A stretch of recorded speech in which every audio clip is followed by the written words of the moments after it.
We're gonna talk to some people, gonna have a lot of fun. We're gonna talk to some people, gonna learn a lot of stuff. We're gonna talk to some people, gonna have a lot of fun. We're gonna talk to some people, gonna learn a lot of stuff. Cause Kristin knows blank.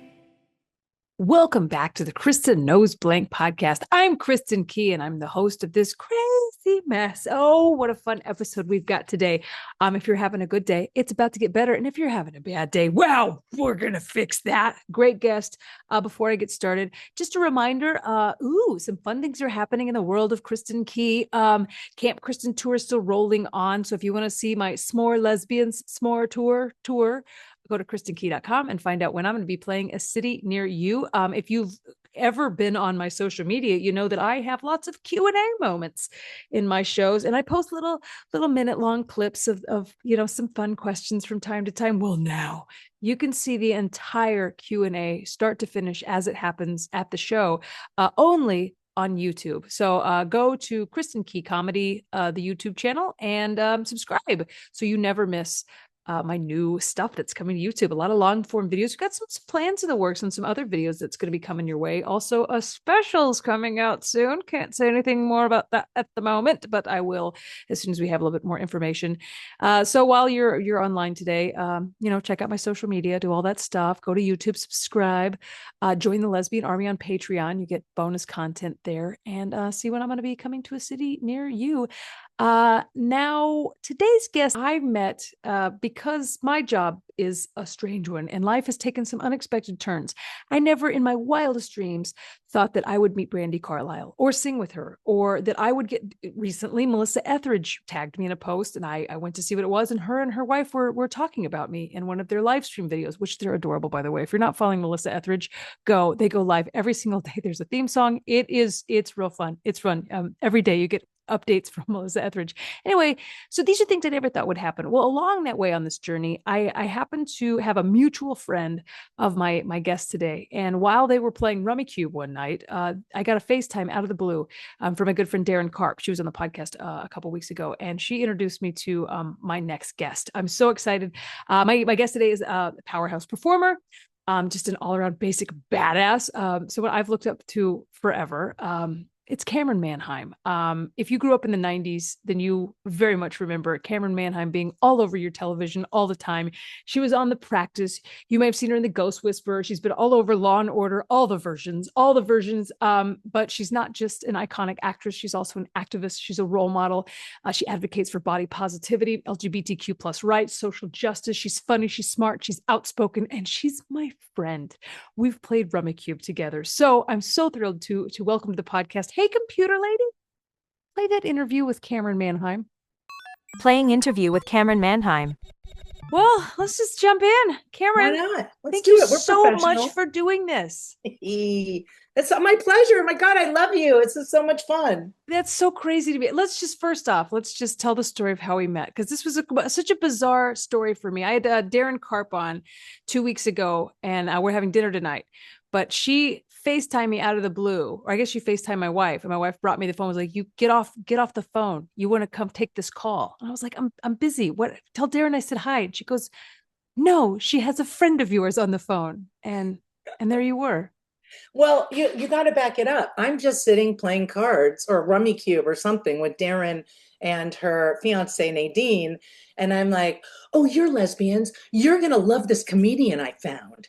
And they're like, who? And I go, I am so in love with Kristin Key. They're like, oh my God, we know her. We know her. I go, are you fucking serious? And they're like, yes. And I go, call her right now. That was the preamble to you getting a phone call. You've got to talk to Darren and Nadine because Camryn's on the phone with them. I'm the one who forced them to call you. I'm going to start doing that to people when they're like, oh yeah, I'm totally friends with Justin Bieber. I'll be like, call him right now. You call him right now, or it's not real. You put him on the phone right now. I want to talk to him. That's what I used to do in the makeup trailer when I was on The Practice. I would just put friends' names under things like Queen Elizabeth, and then they'd pop up on my thing. I'm like, oh, I'm sorry, guys. I'm going to need to take this. It was so much fun.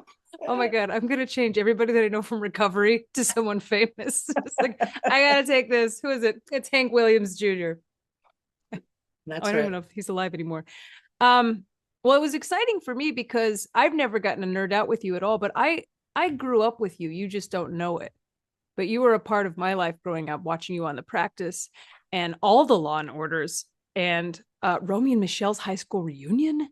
My God, what a great, having Janine Garofalo yell "fuck you," fuck off. Yeah, That is probably the one line that my fans quote the most. They'll just come up to me and go, "Don't tell me to fuck off. It really hurts my feelings." And it's like, of all the things I've done, that is the line that seemed to make it. And it's between me and Janine. She's awesome. She's wonderful. She's hilarious. And what a mental health moment, because you did set a boundary there. Don't tell me to fuck off. It really hurts my feelings.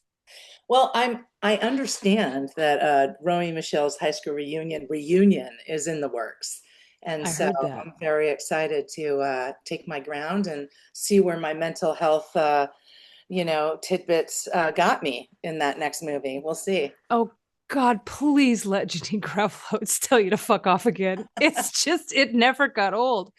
There's just a few things that you are the standout for me from that performance. And one of them was the movie Scary Movie 3, which in our family is a staple. It's one of the dumbest movies that's ever been made, and in the most brilliant way. And there's two scenes that you stole from the whole movie. And one of them, and I'm just gonna nerd out, but one of them is when you're explaining to Charlie Sheen that his wife is pinned to a tree by a car and that she's not gonna make it.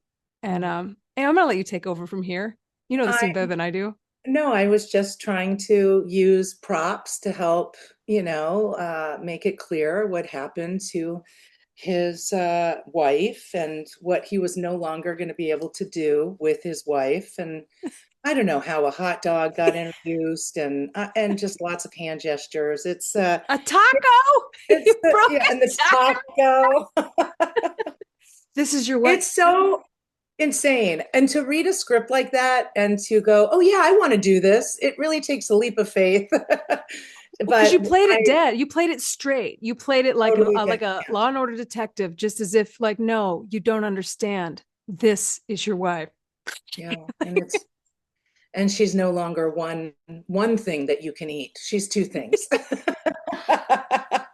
It never stops being funny. I watched the clip today twice.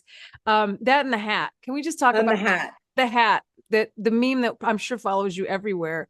The thing that makes me sad about that is, even though that I love the meme, we shot, for people who've seen the movie and for people who haven't, we shot this scene and I'm talking to Charlie Sheen. I'm the state trooper. And every time he looks back at me, my hat gets bigger. So every time they turn the camera around, I'd get a new hat that they had made all these different slightly hats. bigger. Yeah. The first couple times you don't even know that you can't, is it me or did her hat get bigger? Yeah, or is he crazy? Is that in his mind? So the hat just keeps getting bigger and bigger. And by the time I'm done talking to him, I get into the squad car and I can barely get myself inside because the hat has just grown the size of like a hot tub. I can't even get in. And then that was that, and that was in the movie, and it was fantastic. But the thing that didn't make the movie, and man, I wish I could get my hand on it, was when I drove away, there was another hat that was on top of the car. And it was, the size of a swimming pool on top of a car. And they cut it from the movie, but I guess they thought maybe they had just hit the nail on the head. Maybe it was a hat on a hat. That's my question is, I wonder if somebody in the movie, some joke said, no, it's just a hat on a hat. And they were like, let's put on more fucking hats. It was like some designer was having a field day with making those hats, but it was so fun. And you can't imagine it in the moment being as fun as it was, because it just seems so silly and so stupid. And you're like, I'm a terrible actor. I do not know how to make this work. And then it works. It's just, the visual is so beautiful. I guess it's a question when you're doing movies like that, which, I mean, he really was, until he derailed. He was a wonderful comedic actor for playing scenes like Leslie Nielsen, just playing things so straight that they become hysterical. I watched an interview with Gene Wilder talking about that. The best way to make a comedic moment funny is to play it straight and let the comedy shine. And that's what you did so well.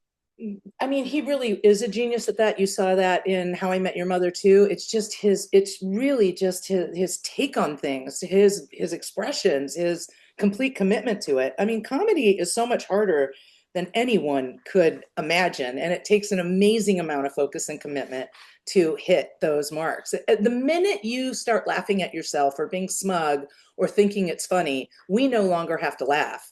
And so it takes a, this steel soul to make comedy really work. I have the most admiration for comics, for yourself and for other people who do it as a living. It's so much harder than drama. People think that crying on cue is hard, but honestly, getting people to laugh night after night has got to be, you know, There's more it's sleight of hand, smoke and mirrors with comedy. You almost have to be pretty broken inside to.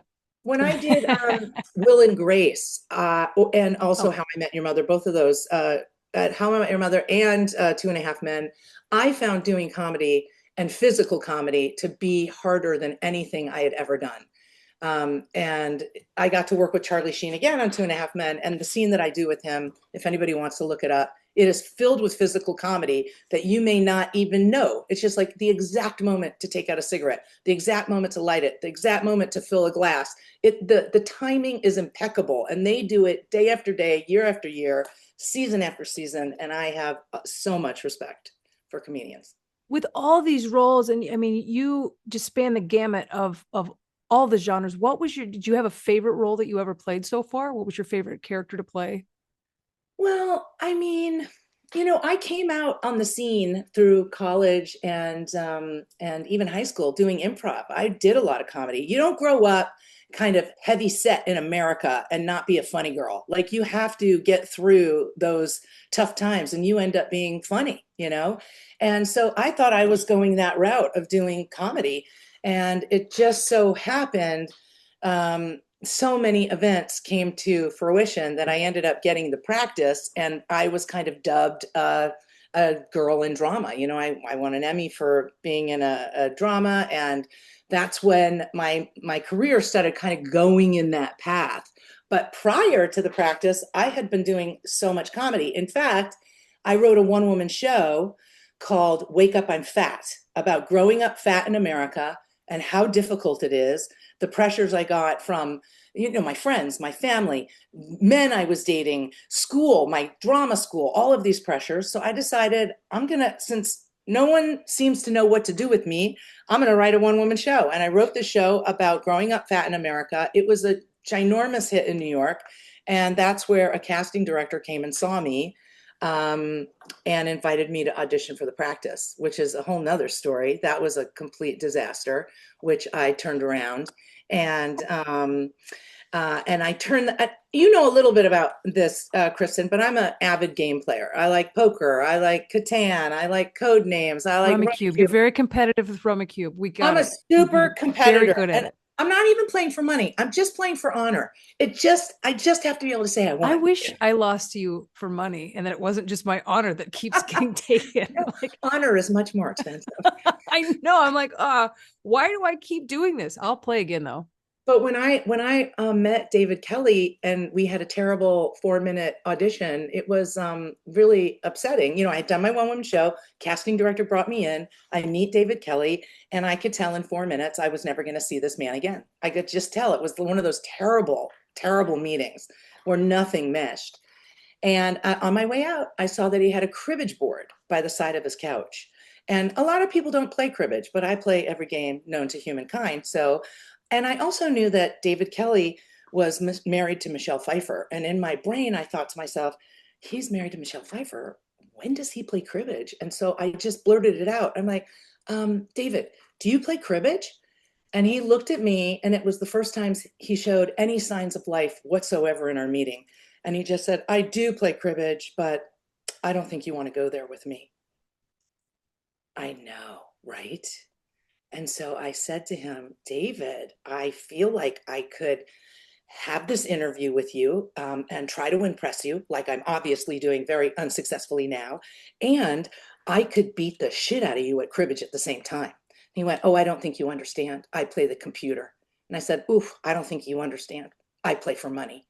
And it's that, then the whole audition changed in that moment. And I said, David, I'll make you a deal. Why don't we play right now for the part? If I lose, you'll never see me again. No picket fences, no Chicago Hope, no Ally McBeal. Then I get the name of my show wrong. I go, no prosecutors. But if I win, I walk out with the script.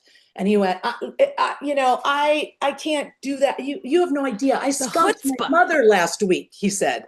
And I went, You know what I do have an idea of? I smell your fear. So why don't we play? Play you right now for the part. And he goes, I don't have time to play you. And I go, well, I don't know how long it takes you to lose, but give me about 6 minutes and we'll make this a done deal.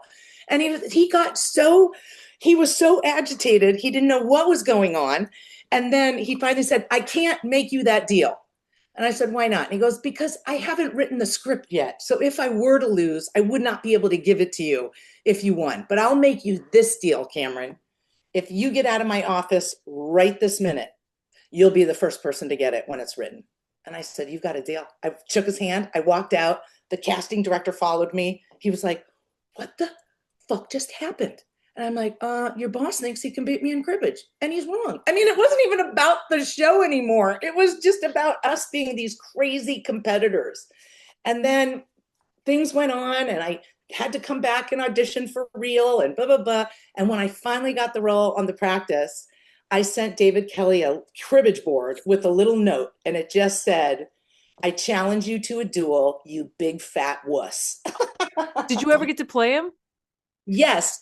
The first season, we only did 13 episodes. And at the end of the 13th episode, I made an announcement in our table read. You know, we always kind of read the script all together before we start shooting it. And I just stood up and I said, hey, everybody, I just want to say I've challenged David to a cribbage game.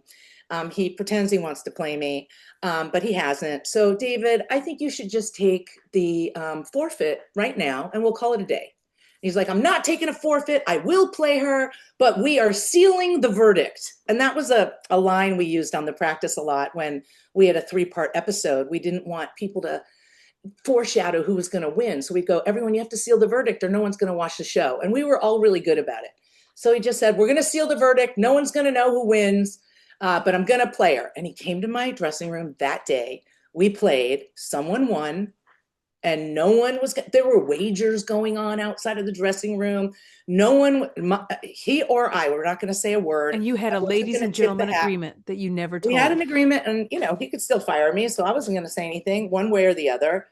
And then about, I don't know, 2 days later, there was a letter that he wrote to everyone on the set of The Practice. We had little mailboxes and we all got to work the next day and opened up our mail. And the letter said, to the cast and crew of The Practice, cribbage is no longer allowed to be played on the set of The Practice. Gambling is illegal in the state of California. Well, I think that answers that question. And it just went on for years, him and I. I wrote him back and said, oh, that's too bad. Now that you've banned it, you should pay me in check form because I'm going to frame it. And then he fined me for my flippancy and made me open up an escrow account to put the fine in. This went on for years. And then I know it's hard to believe, but I did turn 60 a couple of years ago. And it is hard to believe. Birthday, yeah, you look amazing. My son brings me into my office. He goes, Mom, this is my birthday present to you. Just press the escape key. I pressed the escape key and this is during COVID and up on my computer was David Kelley. And he just said, I want a rematch. Oh my God. That just happened a couple of years ago. So sweet. So you started by asking me my favorite show. The Practice is it. It changed my life. It was a show that not only did I totally believe in, but it was aligned with my views and values of my life. You know, we fought for, you know, we were anti-death penalty and we fought for big companies lurching shit into the ground, the playgrounds where kids were playing. It was very aligned with my politics and my moral compass. And because of that, I felt like I could just jump in 100% and be so proud of that show and the character I played. You did it so well. And I think at a time when, like the waif look was looking, heroin chic was a thing. You did it it's such a visual activist for body positivity. Yeah, because it was you and Ally McBeal.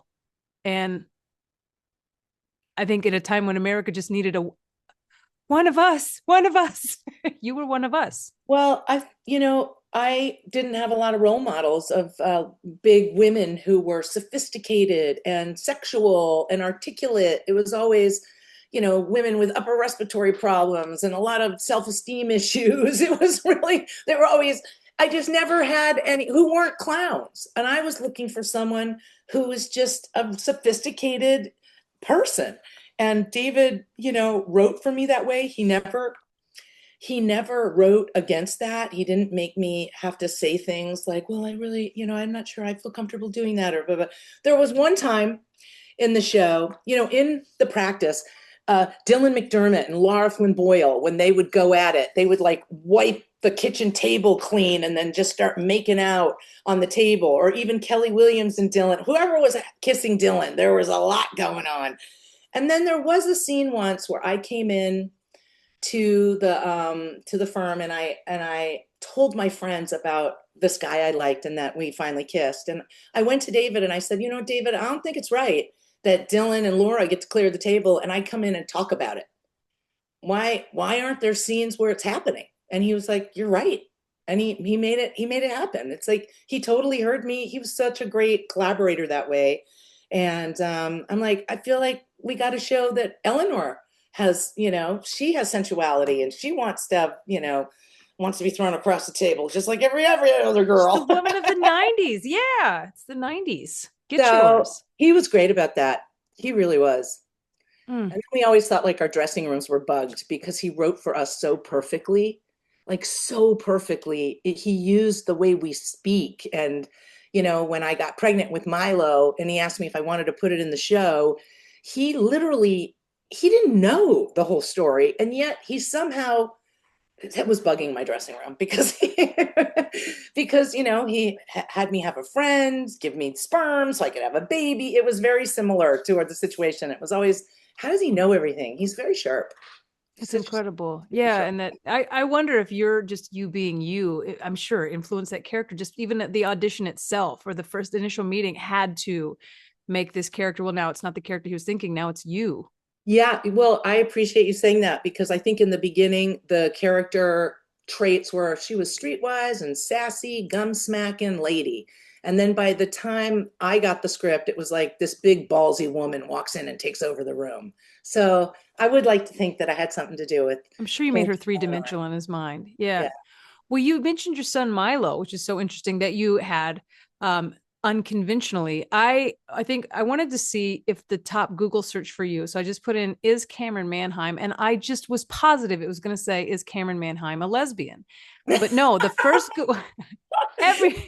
we've all Googled it, but the first thing that comes up is Camryn Manheim deaf because of how many times you've used ASL in your craft. And I did a deep dive on this because I was like, why is everybody asking if you're deaf? It's a #1 Google search for you. And it's because you're so fluent in ASL. And I'd love it if you'd tell the story of why you're so fluent in ASL. Oh, that's so interesting. I wouldn't have thought that. I thought for sure you were going to say, is Camryn Manheim Milo Manheim's mom? Because he's so popular these It's on days. the list. It is Like, on the yeah. list. Yeah, it's down there. And in fact, is Camryn Manheim a lesbian? Isn't even on the list anymore. That's just something me and my friends asked over the years. Well, And so, I'm a lesbian from the waist up. You know that, right? So you're officially in my lesbian army. I don't care what you are. You're one of us, however you choose to be there. I don't care who you date, sleep with. You're in the lesbian army. Yeah, so the sign language thing is a crazy little story. I'm going to try to tell it fast, but I'm terrible at languages. I failed French and Spanish twice in high school, and I couldn't get into college. My brother went to Harvard. My father was the dean of a university. Like, you just can't not go to college in my family. Right. And I couldn't get into a UC system because I kept failing languages. So I had to go to a community college, and I joke, but it's just this side of a joke, and say when you come from a Jewish family who are complete academics and you go to a community college, it means you can't be buried in a Jewish cemetery. Like, it's not a big deal. I went to a community college. I saw on the board that they were teaching sign language. I took a couple classes. I passed. I could have cared less about sign language, but I was just trying to get into university. I went to university, I got my bachelor's degree, and I was graduating. It was about a week before I was moving to New York to get my master's degree. I'm walking down the street and I see a man get hit by a car. And it was serious. And I ran to every house and I'm like, please call the ambulance, please call the police. And they all came very quickly and surrounded this man. And they were looking at him on the ground. He was with his eyes wide open on his back. And they're like, sir, please tell us your name. We need to call your family. And he was in shock, so he wasn't answering. And they said it again, sir, we need your name and your phone number so we can call your family. And then finally, one of them yelled at him, which I guess is a ploy they do when someone's in shock. They're like, sir, we've asked you 3 times. And I don't know what happened, Kristin. I was across the street watching this all go down, and it just hit me. And I walked over to the police officer and I said, could he be deaf? And he said, can you ask him? I go, I could probably ask him if he's deaf. Like, that's what I remember. And I leaned over and said, are you deaf? And with his broken arm and clavicle, he signed yes. And I go, he says he's deaf. They're like, get his number. And I go, I can't get his number. Numbers are hard. And he's got a broken arm and he's upside down. Numbers are hard. You're not like what you think. You think you're like that, like you're doing. I'm like, numbers, I can do Imagine numbers. you could count to infinity on one hand. They're all hard. right. God damn They're it. hard. Okay. And he's upside down. And I'm not a sign language interpreter. I took 2 classes to get into college. And so I tried to get his number, probably took me about a dozen times. And all I really did remember from all those classes I took were these words. I'm sorry, can you sign slower? And that's what I signed that maybe 20 times to him, and he kept signing the number. And I felt terrible, but I gave them a number. And then the cop says to me, would you come to the hospital with us? And I said, I don't know sign language. That's it. That's all I know. And he goes, you know more than we do. Yeah. And I thought to myself, oh my God, I've never been asked so nicely to get in the back of a police car before. I should probably go. Same. And I went and I stayed there for 4 hours while his whole family came. All of them were deaf. And I helped with Pictionary and charades and writing, spelling things to help that family understand that their son was going to be fine. He was going to make, but there was a time when the doctor came out and said, can you just tell them he has a very small tear in the lower left quadrant of his ventricle? And I'm like, fuck you. No. And I'm drawing a heart and I'm cutting it into 4 and I'm sewing it. It was crazy. And but you communicated. Yeah. I was able to communicate that your son's going to be okay. And I can hear that in all of their voices, that he is going to be fine. And they felt better. But I left feeling really shitty. Like, man, I could have done this so much better had I just paid attention in sign language class. And I moved to New York 4 days later to start in my new college. And on the way to school, 3 doors down from NYU, I looked up and there was in stone, it was written, New York New York Society for the Deaf. And I walked in and said, I'd like to take a beginning class. And by the time I graduated with my master's degree, I was fluent.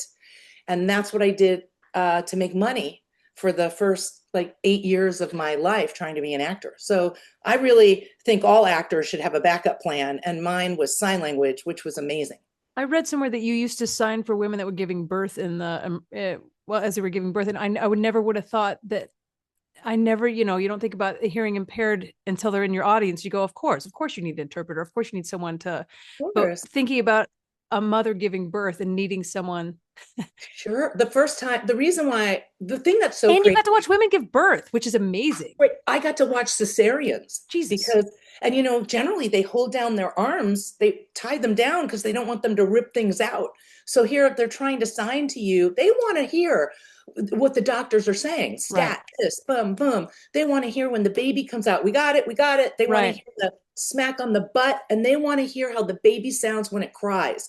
So you're either showing a deaf person it got smacked and it's like spittle, or you're like, wah, wah, wah. You're showing them so they can hear what's happening with their baby. It is incredible.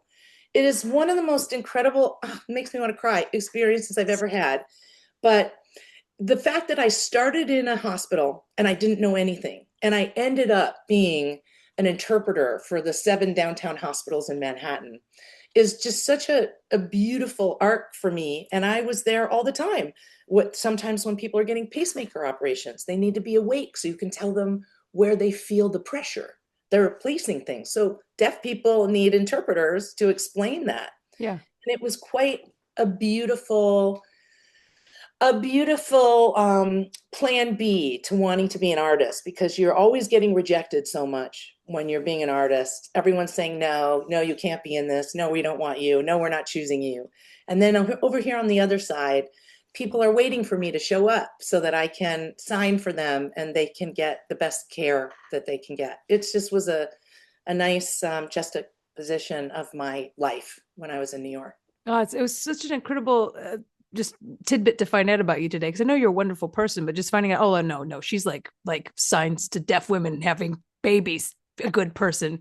The other thing I found as I was doing a deep dive on you, last time I saw you, we were playing board games together, and Milo was about to star in Little Shop of Horrors in New York.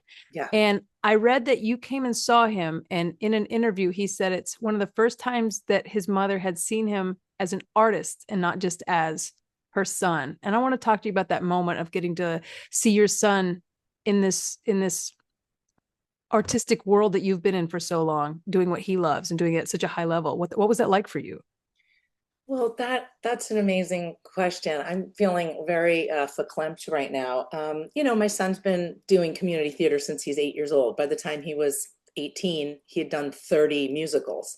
He's just, that train left the station so long ago. I knew he was bound for this, but I didn't know it would happen in this way, where he was discovered in a middle school and plucked out of middle school and given a big Disney franchise, and in the beginning, of course, I'm so proud of him, but watching him in Little Shop of Horrors, it was the first time I didn't feel like an umbilical cord to him. He was doing something I could never have done in my lifetime. He was his entire own performer and was just operating at a level of comedy and physical comedy and commitment and focus that I just had never seen before. And I was so proud, but yet I felt like an outsider for the first time. Like I'm just another person appreciating this beautiful work that he's doing. It's incredible how good he is.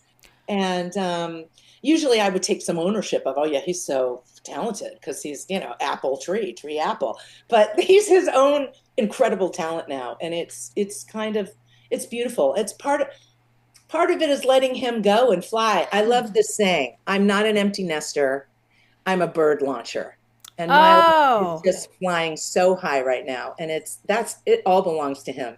It's time for 5 quick questions. I'm going to ask you 5 quick questions. We're going to play a Mad Lib, and I'm going to send you on your way. 5 quick questions with Camryn Manheim. What do you listen to when you want to feel happy? The Moth Radio Hour. What is that? Mm-hmm. What? Mm-hmm. The Moth Radio Hour. Okay. Not really happy, right? It's more, okay, let me think about it. No, I'm not judging. I'm trying to understand. We listen, we do not judge. When you say, what do I listen to? Do you mean what kind of music? What kind Whatever. of comedy? I go, Siri, play some comedy. Okay. How bold. I'm surprised she's not playing it right now. Okay. Second question. That was question 1. What do you listen to when you want to feel sad?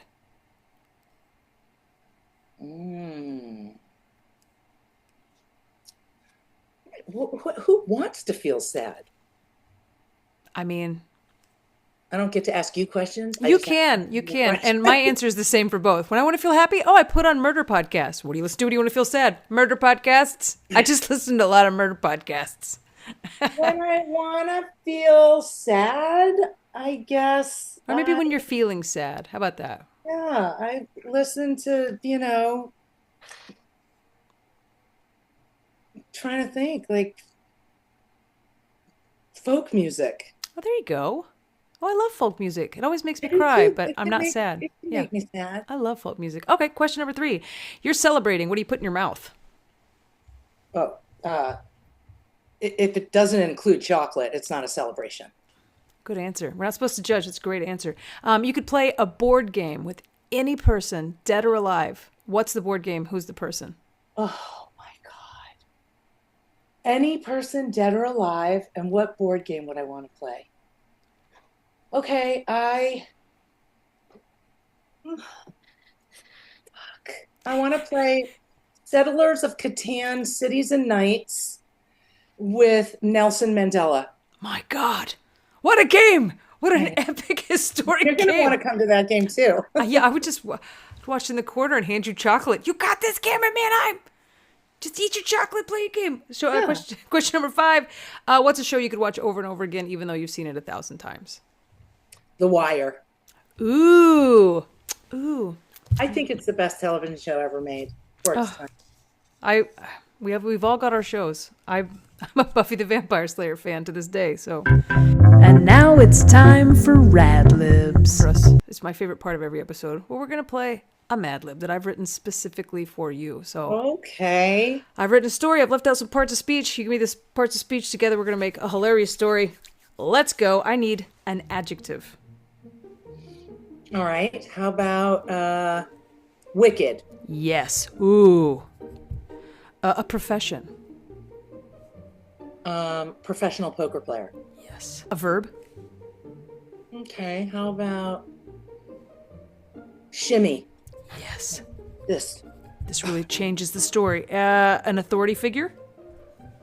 An authority figure.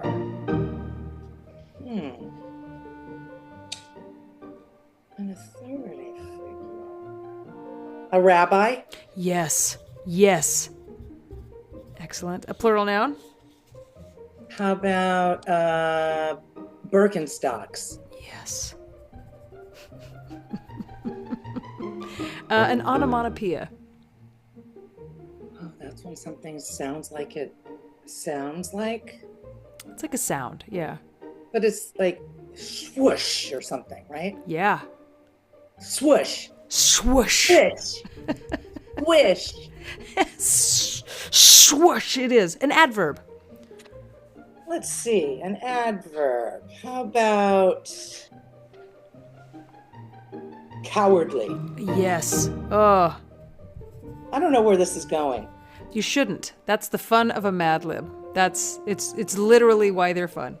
And we're about a third of the way done. A celebrity? A celebrity. Timothy Chalamet. I'm a cougar for Chalamet. I am a lesbian, so somehow his powers are useless on me. I'm like, huh? Yeah. He's so pretty, though. I just don't. Huh. I would like to wear everything in his closet. Mm-hmm. Oh, he's a lesbian. Okay. Yeah. Okay. Get it now? An adjective. Okay, another adjective. How about loosey-goosey? Ooh, excellent word. A well-known business or establishment? Madison Square Garden. Yes. A plural noun? I need a plural noun. How about like hallucinogenics? Yes. Wow. I'm glad no one ever gets to see how I spell these. A question. God, wow. Why am I thinking so hard? That's a question. Yeah, why is this so hard?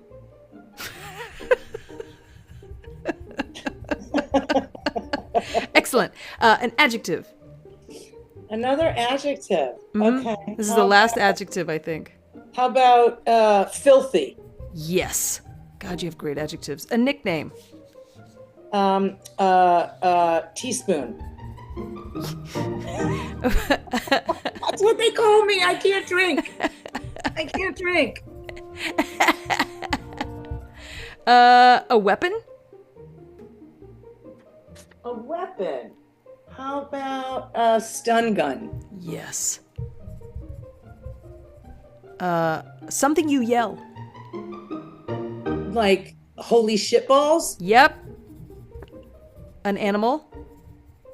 A ginger orange kitty. Oh. I have 3 of them. I know you do. I know. If there was time, I was going to talk to you all about him, but we really got sidetracked by all of your incredible stories. I'm sorry. I'm a talker. You're a great talker. You're a wonderful, wonderful guest. A derogatory name. We're almost done. Derogatory name? Mm-hmm. Like dipshit? Yep. That's a good one. God, that's an underused derogatory name. I was thinking of fuckwad, but dipshit was better. It's fine. Dipshit's one of my favorite words. Good one. God, I feel like there was Allison Janney said the word dipshit in a movie called Drop Dead Gorgeous, and the way she delivered it was probably the best delivery of the word dipshit I've ever heard. I'm gonna have to Google that right after I Google Camryn Manheim is. Oh, is Camryn Manheim? Oh, is Camryn Manheim? Because I really would have bet $100 a lesbian was going to be on that list. But it's Camryn Manheim deaf. A plural noun. Another plural noun. How about decks of cards? Decks of cards. There you go. Oh, have you gotten to the point where you're just looking around your house now? Yes. Yep. I'm like, mahjong. And specific air fryers. I could do air fryers. a specific restaurant order instruction. I guess dressing on the side. Yep. Why not? We have a story, my friend. Oh, no. You did it. You did such a good job. You gonna read it to me? Nope, this is it. I let you go, and then you'll always wonder why your words meant, yeah, I'm going to read it to you. Because of all of the work that you've done on television, especially some of my favorite TV franchises. This is called Law and Ordered Wicked Poker Unit. Law and Order Wicked, we'll say Poker Players Unit. Okay. In the criminal justice system, the people are protected by two separate but equally important groups. The police who shimmy and the rabbis who prosecute. These are their stories. Swoosh! Whoosh! Cha-ching! Perfect. I'm in. Okay. NYPD offers cowardly responded to a grisly scene this morning. America's sweetheart, Timothy Chalamet, was found loosey-goosey and unconscious in an abandoned Madison Square Garden. Oh my God, he was just there. Well, it's ripped from the headlines. How he got there, who did this to them, and where was his hallucinogenics, he did not know. The entire city of New York was asking one question: why is this so hard? Only one person can solve this filthy crime. Deputy Teaspoon, Wicked Poker Players Unit. She never leaves home without her lucky stun gun or her signature catchphrase, "Holy shitballs, you messed with the wrong ginger orange kitty, dipshit." That's fantastic. Well, get ready for twists, turns, and decks of cards, because on this season of Law & Order, justice is a dish best served dressing on the side.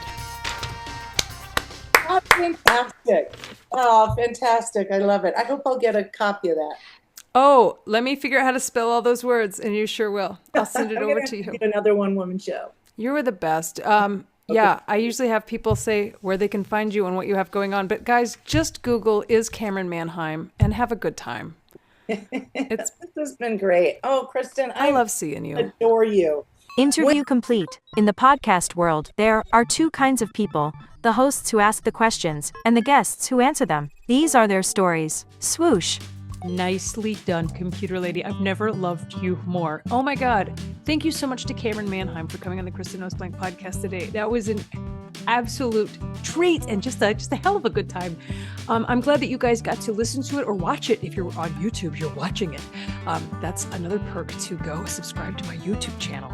Anyway, yeah, all the things. Find me on social media. Find my schedule. See if I'm going to be bringing Camp Kristins, more lesbians, more tour to a city near you. Join the Lesbian Army, where you see exclusive bonus content, behind the scenes footage, just merch. It's just an all around. We have a game night. It's a good time. And you know what? I'm going to keep traveling around, keep making my jokes, keep putting out my Q&As, keep writing material, and I will keep bringing you this podcast because I just love it. It's the highlight of my day. And so until next time, goodbye. We're gonna talk to some people, gonna have a lot of fun. We're gonna talk to some people, gonna learn a lot of stuff. We're gonna talk to some people, gonna have a lot of fun. We're gonna talk to some people, gonna learn a lot of stuff. 'Cause Kristin